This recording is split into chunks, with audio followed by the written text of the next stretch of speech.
அன்பான வணக்கம். குகை கோயில்கள், கல்வெட்டுகள், தொல்லியல் சின்னங்கள்னு நிறைஞ்சு சோழர், பாண்டியர், முத்தரையர், தொண்டைமான்களால் ஆட்சி செய்யப்பட்ட வரலாற்று புகழ்பெற்ற புதுக்கோட்டை மண்ணில் உங்க எல்லாரையும் சந்திப்பதில் நான் மிகுந்த மகிழ்ச்சி அடைகிறேன்.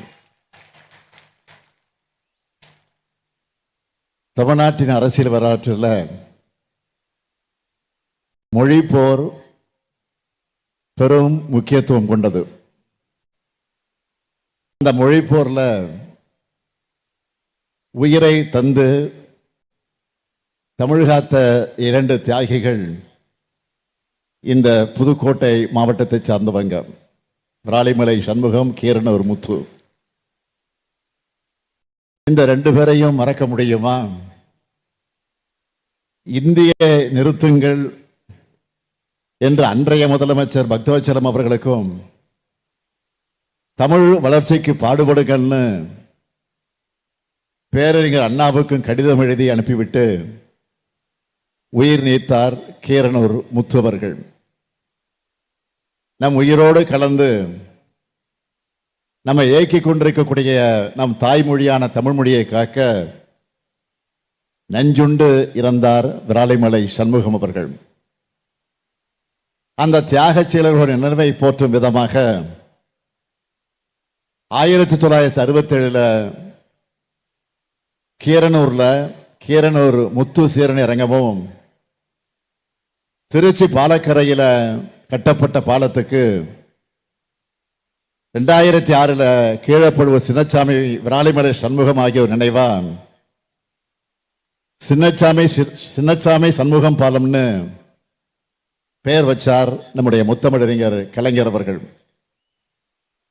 புதுக்கோட்டைக்கு எத்தனையோ சிறப்புகள், பெருமைகள் இருந்தாலும் அதுல முக்கியமானது என்னன்னு கேட்டீங்கன்னா, இந்த புதுக்கோட்டை மாவட்டம் தலைவர் கலைஞர் அவர்களால் உருவாக்கப்பட்ட மாவட்டம்.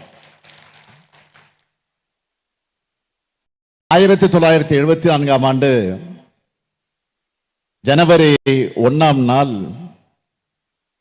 திருச்சி மற்றும் தஞ்சை மாவட்டங்களின் சில பகுதிகளை ஒன்றிணைச்சு புதுக்கோட்டை என்ற புதிய மாவட்டத்தை முத்தமிழறிஞர் தலைவர் கலைஞர் அவர்கள் உருவாக்கினார். இந்த புதுக்கோட்டை மாவட்டத்து அரசு விழாவை புதுமையா நடத்தி காட்டியிருக்கிறார் நம்ம மாவட்டத்து பொறுப்பு அமைச்சர் ரகுபதி அவர்கள். சட்ட அமைச்சராக இருந்தவர் இப்போது கனிமவளத்துறை அமைச்சராகவும் சிறப்பாக செயல்பட்டு வருகிறார். மக்கள் நலனுக்காக ஏராளமான முன்னோடி திட்டங்களை உருவாக்கி தமிழ்நாட்டை மீண்டும் தலைநிமிர வச்சு பொருளாதார வளர்ச்சியில சாதனை படைத்திருக்கக்கூடிய நம்முடைய திராவிட மாடல் அரசு மேல பலரும் அரசியல் லாபங்களுக்காக, வயிற்று பிழைப்புக்காக நாள்தோறும் அவதூறுகளை பரப்புறாங்க. அப்படி பரப்புறவங்களுக்கு முதல் ஆளா ஊடகங்களுக்கு முன்னாடி வந்து எதிர்வாதங்களை வைக்கக்கூடியவராக, பதில் கொடுக்கக்கூடியவராக இருக்கிறவர் தான் நம்முடைய ரகுபதி அவர்கள். தன்னுடைய ஆழமான ஆணித்தரமான வாதங்களின் மூலமா ஆட்சியை காக்கும் அரணாக விளங்குகிறார். அவருக்கு உங்கள் அனைவரின் சார்பில் என்னுடைய வாழ்த்துக்கள். அதே போல இந்த மாவட்டத்தின் இன்னொரு அமைச்சர் மாண்புமிகு மெய்யநாதன் அவர்கள் பிற்படுத்தப்பட்டோர், மிகவும் பிற்படுத்தப்பட்டோர் துறை மூலமாக மிக சிறப்பான பணியை செய்து வருகிறார். திராவிட இயக்கத்தின் அடிப்படை நோக்கமே சமூக நீதிதான். அதனை காக்கும் துறையை அவர் கையில் வைத்துள்ளார். சாதி அடையாளமாக சுட்டப்பட்ட விடுதிகளை சமூக நீதி விடுதியாக பெயர் மாற்றியது. அது மட்டுமல்ல, விடுதிகளை நவீனமயமாக்குகிறார் மெய்யநாதன் அவர்கள். அனைவருக்குமான அரசு என்பதை மெய்ப்பித்து வருகிறார் மெய்யநாதன் அவர்கள். இந்த அரசு விழாவை மிக சிறப்பாக ஏற்பாடு செய்துள்ள ரகுபதி அவர்களுக்கும் மாண்புமிகு அமைச்சர் மையநாதன் அவர்களுக்கும் அவருக்கு துணை நிற்கக்கூடிய சிறப்பாக செயல்படக்கூடிய மாவட்ட ஆட்சியர் அருணா அவர்களுக்கும் மாவட்டத்துடைய அரசு அதிகாரி அனைவருக்கும் எனது பாராட்டுக்கள், வாழ்த்துக்கள். இந்த நிகழ்ச்சியின் மூலமாக 223 கோடி ரூபாய் மதிப்பிலான 577 முடிவுற்ற பணிகளை தொடங்கி வச்சு 201 கோடியே 70 லட்சம் ரூபாய் மதிப்பிலான 103 பணிகளுக்கு அடிக்கல் நாட்டி 43,993 பேருக்கு 341 கோடியே 77 லட்சம் ரூபாய் மதிப்பிலான நலத்திட்ட உதவிகள் வழங்கக்கூடிய நிகழ்ச்சியாக ஏற்பாடு செய்யப்பட்டிருக்கிறது. ஆக மொத்தமாக 766 கோடி ரூபாய்க்கான நலத்திட்டங்களை மக்களிடம் வழங்கக்கூடிய விழா இந்த விழா. இன்னைக்கு திருமயத்தில் உருவாக்கி இருக்கக்கூடிய 10 கோடி ரூபாய் மதிப்பிலான அரசு மருத்துவமனையையும் அரிமள ஒன்றியத்தில் புதுசாக கட்டப்பட்டிருக்க சமத்துவபுரத்தையும் திறந்து வச்சிருக்கிறோம். இதுக்கான ஒப்புதலை என்கிட்ட வாங்கும்போது நம்ம திராவிட மாடல் ஆட்சி அமைஞ்சதுல இருந்து இந்த புதுக்கோட்டை மாவட்டத்தில் நிறைவேற்றப்பட்டிருக்கக்கூடிய பணிகளை அந்த பட்டியலை வாங்கி நான் பார்த்தேன். பிரமிப்பா இருந்துச்சு. அந்த பட்டியலில் இருந்த பணிகளில் முக்கியமான சிலவற்றை மட்டும் சொல்லணும்னா, திருமயத்திலையும் ஆலங்குடியிலும் அரசு கலைக்கல்லூரிகள் தொடங்கப்பட்டிருக்கு. புதுக்கோட்டை மருத்துவக் கல்லூரி அருகே பல் மருத்துவக் கல்லூரி அமைக்கப்பட்டிருக்கு. புதுக்கோட்டை ராஜகோபால தொண்டைமானுக்கு மணிமண்டபம் அமைக்கப்பட்டு வருது. திருமயம் தொகுதியிலும் ஆலங்குடி தொகுதியிலும் நெல் கொள்முதல் நிலையம் அமைக்கப்பட்டிருக்கு.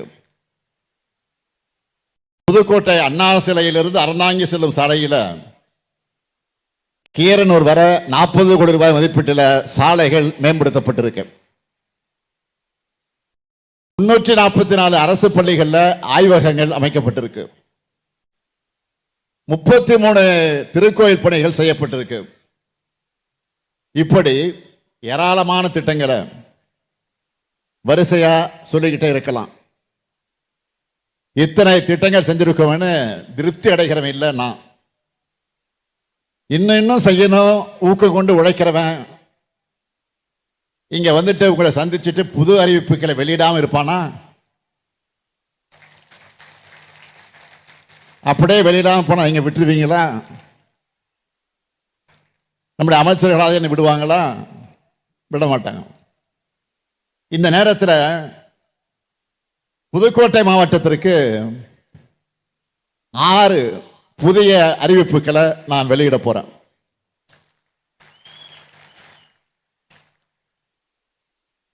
முதலாவது அறிவிப்பு, அறந்தாங்கி வட்டத்தில் இருக்கக்கூடிய வீரகொண்டான் ஏரி, செங்கலநீர் ஏரி உள்ளிட்ட முக்கிய ஏரிகள் 15 கோடி ரூபாய் செலவில் புனரமைக்கப்படும். இரண்டாவது அறிவிப்பு, கீரமங்கலம் பகுதி விவசாயிகள் நலன் கருதி அப்பகுதியில் சாகுபடி செய்யப்படும். காய்கறிகள் பழங்களை பாதுகாப்பாக இருப்பு வைத்திட குளிர்பதன கிடங்கு 1 கோடியே 60 லட்சம் ரூபாய் மதிப்பில் அமைக்கப்படும். மூணாவது அறிவிப்பு, ஆவடியார் கோவில் ஊராட்சி ஒன்றியத்தில் இருக்கக்கூடிய விளானூர் ஊராட்சி மற்றும் திருவலங்கூர் ஊராட்சி ஒன்றியத்தில் உள்ள வடகாடு ஊராட்சியில் 10 கோடி ரூபாய் மதிப்பீட்டில் உயர்மட்ட பாலங்கள் அமைக்கப்படும். நான்காவது அறிவிப்பு, புதுக்கோட்டை மாவட்ட இளைஞர்களுக்கு ஐடி துறையில் வேலை வாய்ப்புகள் அளிக்க புதுக்கோட்டையில் நியோ டைடல் பார்க் அமைக்கப்படும்.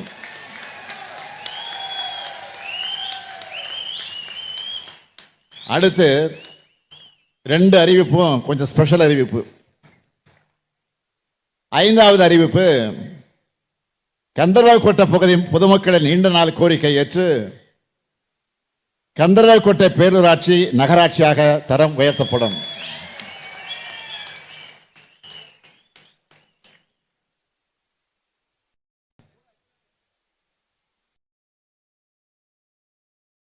கந்தர்வக்கோட்டை பேரூராட்சி நகராட்சியாக, ஊராட்சி பேரூராட்சி புரியல, ஊராட்சி பேரூராட்சியாக தரம் உயர்த்தப்படும். அதேபோல பொன்னமராவதி பேரூராட்சி மக்களுடைய கோரிக்கை நிறைவேற்றும் வகையில் பொன்னமராவதி பேரூராட்சி நகராட்சியாக தரம் உயர்த்தப்படும். இந்த அறிவிப்பெல்லாம் மிக விரைவில் செயல்பாட்டுக்கு வரும். அடுத்து நம்ம திராவிட மாடல் அரசோட முத்திரை திட்டங்கள்ல, அதில் குறிப்பா இந்த மாவட்டத்தை சார்ந்த பயனாளிகள் மட்டும் அவங்க எண்ணிக்கை மட்டும் நான் சுருக்கமாக சொல்ல விரும்புகிறேன். உங்களுக்கு அது மலைப்பா இருக்கும். 3,18,083 சகோதரிகளுக்கு மாதந்தோறும் 1000 ரூபாய் உரிமை தொகை வழங்கப்படுது. 14,16,00,000 கட்டணமில்லா விடியல் பயணங்களை நீங்க மேற்கொண்டிருக்கீங்க. 14,446 மகளிர் சுய உதவி குழுக்கள் உருவாக்கப்பட்டிருக்கு. அந்த சுய உதவி குழுக்களுக்கு இதுவரை 3,894 கோடி ரூபாய் கடனுதவி தரப்பட்டிருக்கு. இன்னுயிர் காப்போம் திட்டத்தின் மூலமா 5,874 உயிர்களையும் குடும்பங்களையும் காப்பாற்றி இருக்கிறோம். மக்களை தேடி மருத்துவ திட்டத்தின் மூலமா 4,79,228 பேர் சிகிச்சை பெற்றிருக்காங்க. 88,000 பெண்கள் மகப்பேறு நிதி உதவி பெற்றிருக்காங்க. நலம் காக்கும் ஸ்டாலின் முகாம்கள் மூலமா 19,179 பேர் பயனடைஞ்சிருக்கிறாங்க. 66,000 மாணவர்களுக்கு தினமும் காலையில் சூடான சுவையான சத்தான காலை உணவு வழங்கப்படும். 33,650 மாணவிகளுக்கு மாதந்தோறும் புதுமை பெண் திட்டத்தின் மூலமா 1000 ரூபாய் வழங்கிட்டு இருக்கோம். 64,025 மாணவ மாணவியருக்கு சைக்கிள் வழங்குகிறோம். 3,136 மாற்றுத்திறனாளிகளுக்கு பல்வேறு உதவிகளை செஞ்சுக்கிட்டு இருக்கிறோம். ஆதிதிராவிடர் பழங்குடியினர் நலத்துறையின் கீழே 44,000 மாணவ மாணவியருக்கு பல்வேறு உதவி தொகைகள் வழங்கிட்டு இருக்கோம். அது மட்டுமல்ல, மிக முக்கியமா இதுவரைக்கும் 37,615 பேருக்கு பட்டா வழங்கியிருக்கிறோம். அதில் இன்னைக்கு மட்டும் 12,618 பேருக்கு வீட்டு மனை பட்டா வழங்குறோம். உங்களுடன் ஸ்டாலின் முகாம்கள் மூலமா இந்த மாவட்டத்தில் மட்டும் இதுவரைக்கும் 1,14,000 மனுக்கள்ல பெரும்பாலான மனுக்கள் மகளிர் உரிமைத்துறை தொடர்பாக இருக்கு. நான் உறுதியோடு சொல்றேன், தகுதியுள்ள அனைவருக்கும் மகளிர் உரிமை தொகை நிச்சயம் விரைவில் கிடைக்க போகுது.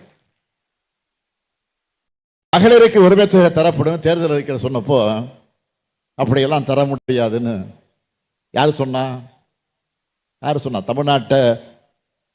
தமிழ்நாட்டினுடைய நிர்வாகத்தை பாழ்படுத்தினாங்களா, குட்டிச்சோறு பண்ணாங்களா? அதிமுக அவங்க சொன்னாங்க. ஆனா நம்ம ஆட்சி பொறுப்புக்கு நிதி நெருக்கடியை ஓரளவுக்கு சரி செஞ்சதுமே உரிமை தொகையை வழங்க ஆரம்பிச்சிட்டோம். அப்போ என்ன சொன்னாங்கன்னா, இந்த திட்டத்தை பாதையை நிறுத்திடுவாங்க அப்படின்னு வதந்தியை கிளப்பினாங்க. ஆனா அதுக்கு மாறா இது வரைக்கும் 27 மாதங்கள்ல 1,14,00,000 பெண்களுக்கு மாதந்தோறும் 1000 ரூபாய்னு ஒவ்வொரு மாதமும் மகளிருக்கு 27,000 ரூபாய் கொடுத்திருக்கிறோம். ஒவ்வொரு மாதம் 27,000 ரூபாய் இது வரைக்கும் போயிருக்கு ஒவ்வொரு மகளிருக்கும். 1000 ரூபாய் எதுக்குன்னு சில சம்பந்தம் இல்லாம பேசுறாங்க. நான் தெளிவா சொல்றேன், எங்க அண்ணன் ஸ்டாலின் கொடுக்கிற மாதாந்திர சீர்னு என்னுடைய சகோதரிகள் சொல்றாங்களே, இது உதவி தொகை இல்ல, உரிமை தொகை. இந்த தொகையை கொடுக்க ஆரம்பிக்கும் போது என்கிட்ட கேட்டாங்க, யாருக்கு இந்த 1000 ரூபாய் கிடைக்கும்னு கேட்டாங்க. சட்டமன்றத்தில் கேட்டாங்க. நான் சொன்னேன், யாருக்கெல்லாம் 1000 ரூபாய் தேவையோ அவங்களுக்கெல்லாம் கிடைக்கும். இப்பவும் சொல்றேன், தகுதியுள்ள எல்லோருக்கும் நிச்சயம் கிடைக்கும். நான் உறுதியோடு சொல்றேன், தமிழ்நாட்டு மகளிர் முன்னேறி வருவதற்கு துணையா இருக்கக்கூடிய இந்த கலைஞர் மகளிர் உரிமை தொகை தமிழ்நாட்டினுடைய வளர்ச்சியின் அடுத்த கட்ட பாய்ச்சலுக்கு அடித்தளமாக இருக்கிறப்ப நம்ம திராவிட மாடல் 2.0 அரசியலையும் நிச்சயம் தொடரும். சமூக முன்னேற்றத்திற்காக, விளிம்பு நிலை மனிதர்களுக்காக, அவங்களுக்கு உதவுறதுக்காக, எளிய மனிதர்களை அரவணைப்பதற்காக, பின்தங்கியுள்ள மக்களை கை தூக்கி விடுவதற்காக நம்ம திராவிட மாடல் ஆட்சியில் ஏராளமான திட்டங்களை உருவாக்கி இருக்கிறோம். அந்த உன்னதமான திட்டங்கள்ல புதுசா செயல்படுத்த இருக்கக்கூடிய திட்டம் தான் தாயும் மாணவர் திட்டம். 70 வயதுக்கு அதிகமானவங்க ரேஷன் கடைகளுக்கு வர தேவையில்லை. அவங்களுக்கான பொருட்களை வீடு தேடி சென்று வழங்க தொடங்கிட்டோம். இப்ப இந்த திட்டத்தில் பொதுமக்களுடைய கோரிக்கை ஏற்று 70 அல்ல 65 வயதுக்கு மேற்பட்டவர்களை திருத்தி 21 லட்சம் குடும்பங்களுக்கு வீடு தேடி ரேஷன் பொருளை தரோம்.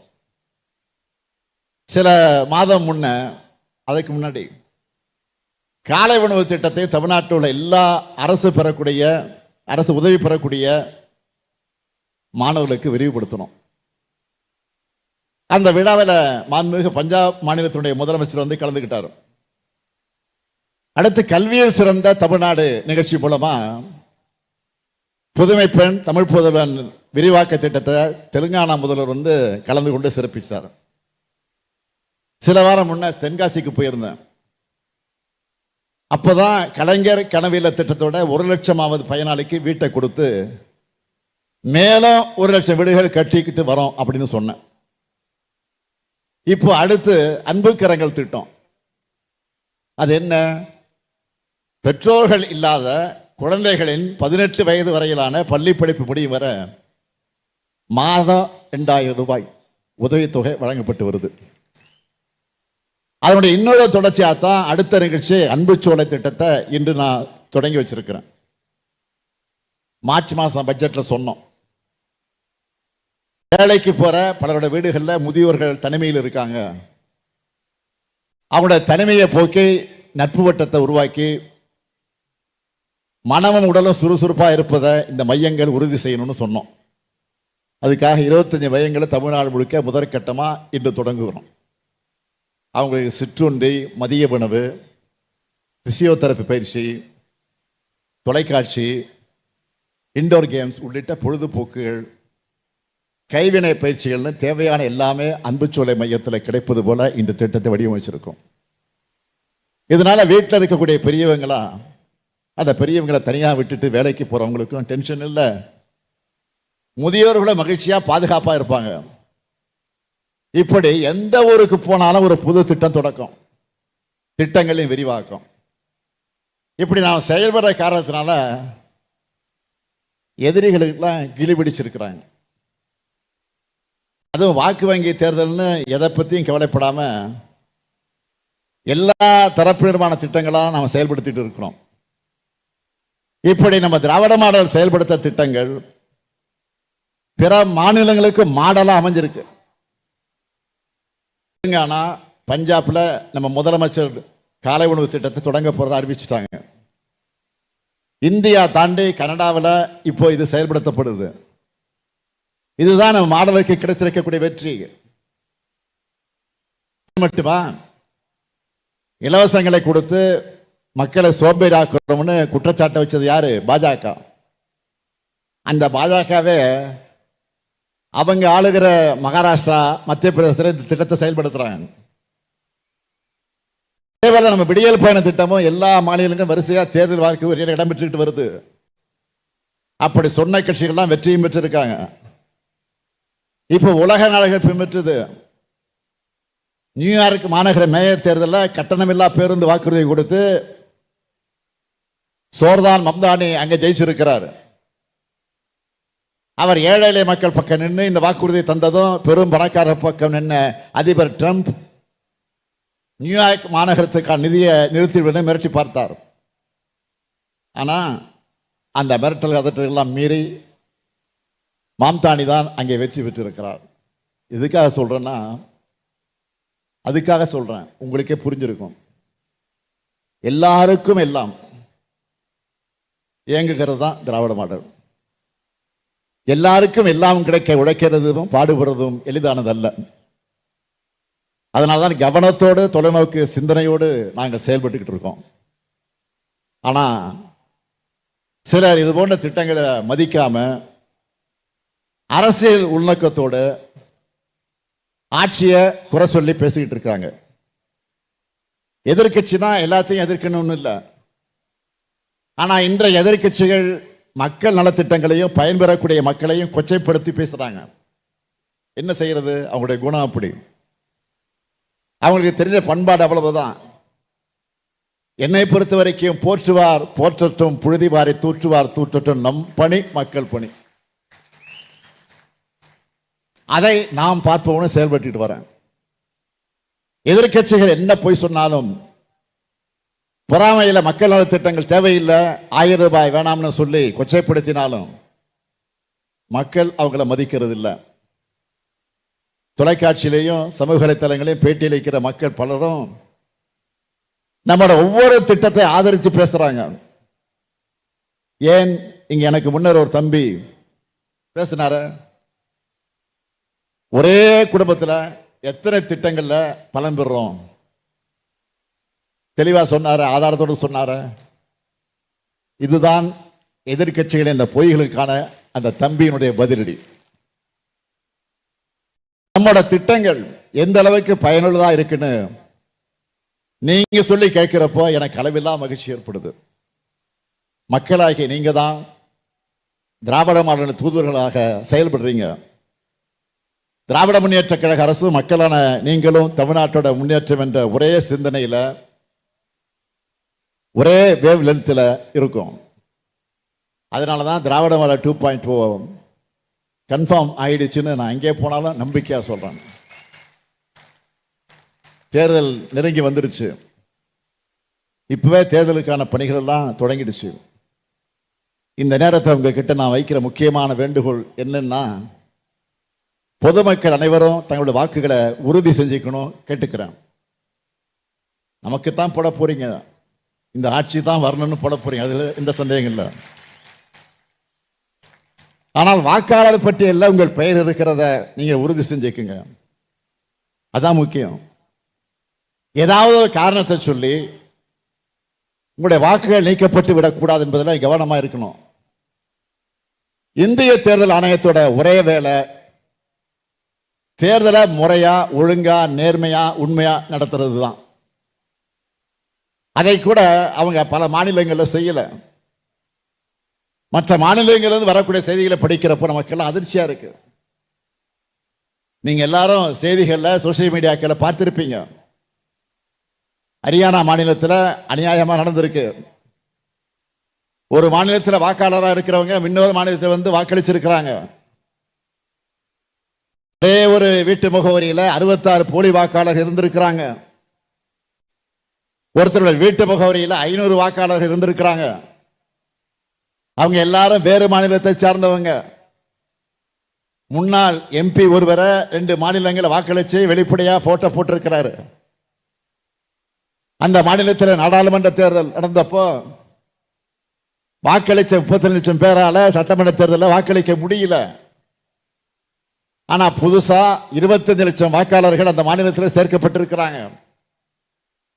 இது எல்லாத்தையும் மக்களுடைய எதிர்க்கட்சி தலைவராக இருக்கிறாரே, இளம் தலைவராக விலகிக் கொண்டிருக்கிறார் என்று ஆறுவீர் சகோதரர் ராகுல் காந்தி அவர்கள் இதை தெளிவா ஆதாரத்தோடு அம்பலப்படுத்தி இருக்காரு. தேர்தல் ஆணையம் பதில் சொல்லாம பதுங்குறாங்க. இது ஏதோ தனக்கு சம்பந்தம் இல்லாத பிரச்சனை மாதிரி சைலண்டா இருக்காங்க. இந்த சூழ்நிலையிலாம் தமிழ்நாட்டை சார்ந்த ஒவ்வொருவரும் வாக்காளர்கள் கவனமாக இருக்கணும். உங்க பேர் வாக்காளர் பட்டியல் சேர்க்கப்பட்டிருக்கான்னு பாருங்க. உங்களுடைய வாக்குச்சாவடியில போலியான நபர்கள் சேர்க்கப்பட்டிருக்கிறாங்களா என்பதையும் கண்காணிக்குமாறு உங்களை நான் விரும்பி கேட்டுக்கிறேன். வாக்களிக்கிறது ஒவ்வொருடைய ஜனநாயக கடமை, ஜனநாயக உரிமை. அதை யாராலும் தடுக்க முடியாது, அந்த உரிமையை தடுக்க முடியாது. தேர்தல் ஆணையமே செய்ய நினைச்சாலும் மக்களாகிய நீங்க தான் தடுக்கணும். உங்க உரிமைகளை நிலைநாட்ட, உங்கள் நலனை காக்க, இந்தியாவில் தலை சிறந்த மாநிலமா தமிழ்நாட்டை உயர்த்த எல்லா வகையிலும் இந்த முத்துவேல் கருணாநிதி ஸ்டாலின் செயல்படுவேன்னு உறுதி அளிச்சு விடைபெறுகிறேன். நன்றி, வணக்கம்.